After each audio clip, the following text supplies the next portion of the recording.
મોરબી વિસ્તારમાં સિરામિક ઉદ્યોગકારોના 103 વેપારીઓના 480 વેપારી પીડીઓ વિરુદ્ધ નાણાં ફસાયા હોવાની પોલીસમાં ફરિયાદ બાદ ખાસ કરીને પોલીસે 19 કરોડ રૂપિયા પરત અપાવ્યા હતા, જેને સન્માનિત કરવા માટે ગૃહમંત્રી હર્ષ સંઘવીના અધ્યક્ષસ્થાને એક કાર્યક્રમ યોજાયો હતો. હવે જોઈએ ગાંધીનગર આમતક ન્યૂઝ બ્યુરોમાંથી જે.કે. પટેલનો એક વિસ્તૃત અહેવાલ. મોરબી જિલ્લામાં સિરામિક ઉદ્યોગ અંગે બનાવવામાં આવેલ પોલીસની નવી સીટ કામગીરીને બિરદાવવામાં આવી હતી. આજરોજ યોજાયેલા કાર્યક્રમમાં ગૃહમંત્રી હર્ષ સંઘવીના અધ્યક્ષસ્થાનમાં યોજાયેલા કાર્યક્રમમાં પોલીસ અધિકારીઓને સન્માનિત કરવામાં આવ્યા હતા. સીટની રચના બાદ ખાસ કરીને સિરામિક ઉદ્યોગના ફસાયેલા ₹19 કરોડની રકમ પરત આપવામાં આવી હતી. સિરામિક ઉદ્યોગ સાથે સંકળાયેલા કુલ 103 વેપારીઓના 10 રાજ્યોમાં ₹39 કરોડ ફસાયા હતા. નવી પોલિસી બહાર પડ્યા બાદ ખાસ કરીને પોલીસ તંત્ર એક્શનમાં આવ્યું હતું. ગૃહમંત્રી હર્ષ સંઘવીની સીધી સૂચનાથી તંત્ર એક્શનમાં આવ્યું હતું અને 113 વેપારીઓએ 480 વેપારીઓ વિરુદ્ધ નાણાં ફસાવાની પોલીસમાં ફરિયાદ નોંધવામાં આવી હતી. ફરિયાદ બાદ પોલીસે કાર્યવાહી કરી હતી અને આ કાર્યવાહીમાં પોલીસે 19 કરોડ રૂપિયા પરત અપાવ્યા હતા. ગૃહ રાજ્યમંત્રી હર્ષ સંઘવીએ સીટની કામગીરીને બિરદાવવા માટે ખાસ ઉદ્યોગકારોનો પણ આભાર માન્યો હતો. પોલીસને સન્માનિત કરવાના કાર્યક્રમમાં પોલીસનું મોરલ ઊંચું આવે અને પોલીસની કામગીરી અસરકારક થાય તે ખૂબ જ મહત્ત્વની વાત હર્ષ સંઘવીએ આજે પ્રાસંગિક ઉદ્બોધનમાં કરી હતી અને પોલીસ અને ઉદ્યોગકારોનું પર્ટિક્યુલર મોરબી વિસ્તારમાં સંકલન શ્રેષ્ઠ બને તે માટે ગૃહમંત્રી હર્ષ સંઘવીએ પણ આશાવાદ વ્યક્ત કરવામાં આવ્યો હતો. हर्ष संघवी साहब, माननीय धारासभ्यश्रीओ, डीजीपी साहब श्री अशोक यादव, एसपी मोरबी, हमारे साथी पुलिस अधिकारीओ, उद्योगपतिओ, मित्रों, आज गृह विभागના સચિવ તરીકે મને ખૂબ આનંદ અને ગૌરવ થાય છે.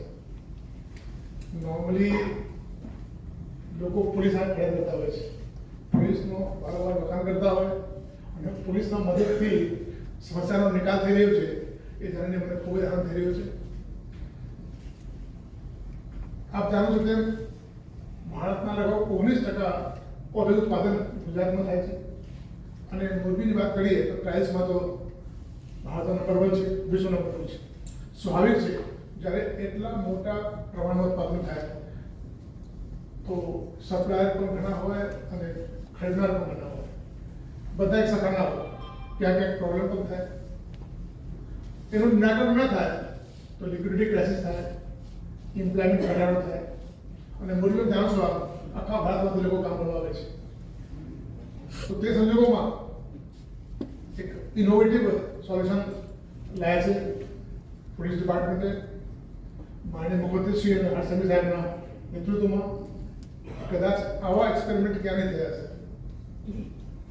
અને મને જાણીને આનંદ થયું છે કે ખૂબ સફળ રહ્યું છે.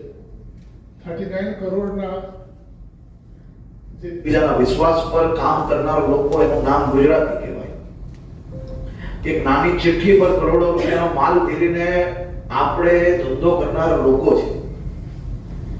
પરંતુ મેં જોયું છે કે હીરા બજારમાં બી છેલ્લા 2 વર્ષથી ઘણો મોટો બદલાવ આવ્યો છે.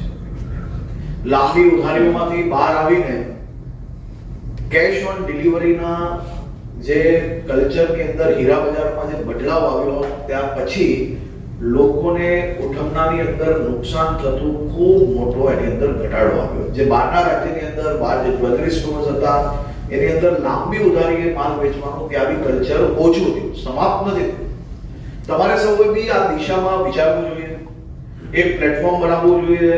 એ પ્લેટફોર્મની અંદર જે કોઈ વ્યક્તિ, જે કોઈ પાર્ટી જે ઉદ્યોગ પાસેથી મટીરીયલ ખરીદે છે અને પેમેન્ટ સમયસર નથી આપતા, એવા લોકોની યાદી બધા જ લોકો એની અંદર શેર કરી શકે અને એ યાદીનું ફોલો થાય.